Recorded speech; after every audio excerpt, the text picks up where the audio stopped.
Hello friends, welcome back. Hearty welcome to you. Let us look at this problem.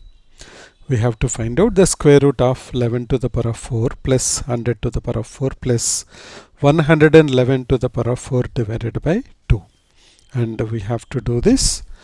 In this particular video, we'll do that using fundamentals, that is using algebraic identities, not using any binomial expansions. We'll use fundamentals like 8th grade or 9th grade knowledge.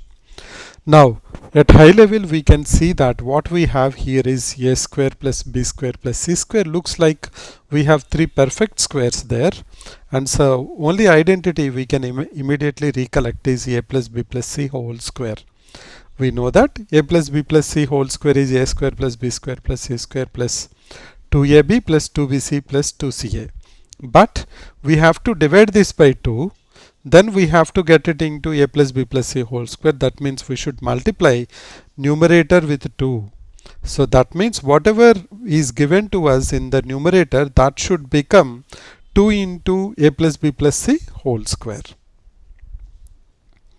Now let us start with 11 to the power of 4, which can be written as 11 square whole square, and next we have 100 to the power of 4, that can be written as 100 square whole square. So 11 to the power of 4 is 11 square 121 whole square plus 100 square whole square, that is 10,000 square, plus we have 111 whole to the power of 4. Let's calculate what is 111 into 111. We know they follow a pattern. It is 1, 2, 3, 2, 1, but we will cross check that. 111 into 111, we just try to multiply and find out. It is 1, 2, 3, 2, 1. So we have 1, 2, 3, 2, 1 whole square. Now if you compare with what is our ABC, we know very clearly that A is 121 and B is 10,000. We don't know C. C square is hidden somewhere inside. And you also remember in the numerator we need to get 2 times of a square and 2 times of b square. That means this 1, 2, 3, 2, 1 we have to write in such a way that we will get again a and b from there. So let us try to do that. For that we will write down half into 121 square, as it is, plus 10,000 square. Now this one 12,321 whatever we have, I will write it as 10,000 plus 121 plus remaining whatever is left out, because when I square this up now, I will get one more 121 square, one more 10,000 square.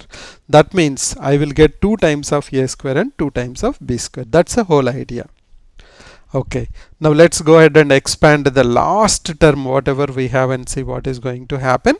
121 square plus 10,000 square plus we have a plus b plus c whole square here. So we have a square 10,000 square plus b square 121 square plus c square, that is 2,200 square plus 2ab, 2 into 10,000 into 121 plus 2bc, that is 2 into 121 into 2200 plus 2ca, that is 2 into 2200 into 10,000. Now we got 2 121 squares, 2 10,000 squares. That's perfectly fine. So we can take 2 common now everywhere. And let us see after that what happens. So I will write down 2 into 121 square plus 2 into 10,000 square plus 2 into 1100 into 2200. We can write that because we need to take 2 common now, right? So we'll just write it as 2200 square, or we can write it as 2 into 1100 into 2200. We'll see that. Next we have 2 into 121 into 10,000 plus 2 into 121 into 2200 plus 2 into 2200 into 10,000. We haven't done much in this other than getting the 2 out so that we can cancel with the denominator. Let's do that in the next step. In the next step, we'll try to remove that 2 in the denominator. So let us see where is our 2 in every term. We will try to take it common. Now where you have 2200 square, we can write it as 2 into 1100 into 2200, and 1 2 will be coming out from there. So let's put a circle around that 2. Now this 2 is going, all these 2's are going to go away because we are going to take it out and divide with the denominator whatever the 2 we have. So what we are left out now is 121 square plus 10,000 square plus 1100 into 2200. Can I write it as it is? We'll manage it afterwards. 1100 into 2200 plus 121 into 10,000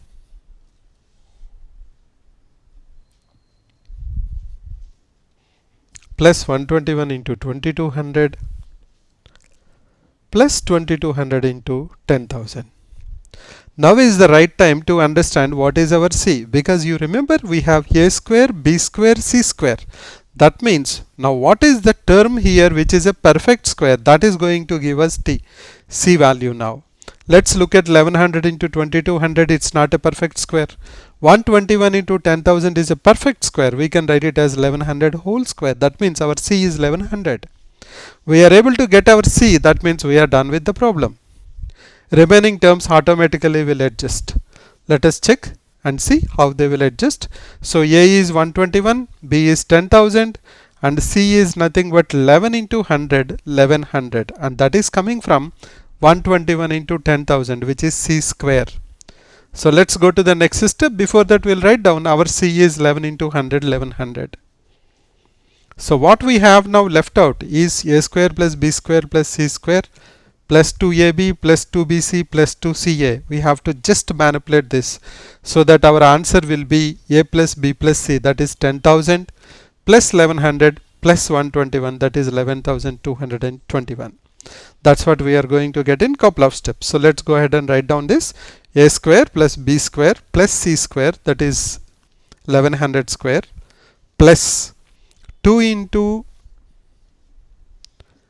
1100 into 121, that's nothing but 2ac. We completed that.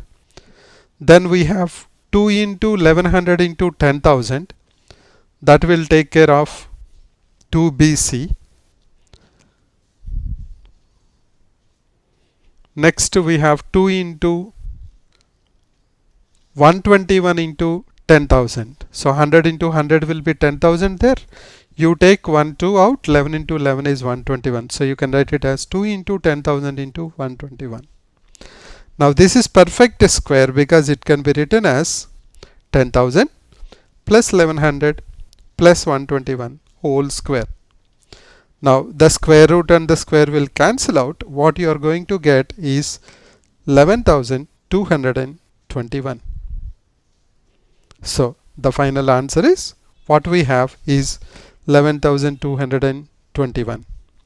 So we have solved this problem using just a algebraic identity, a plus b plus c whole square, without going into advanced concept, just fundamentals, algebraic identity. Square of a trinomial a plus b plus c whole square is given by a square plus b square plus c square plus 2 into ab plus 2 into bc plus 2 into ca.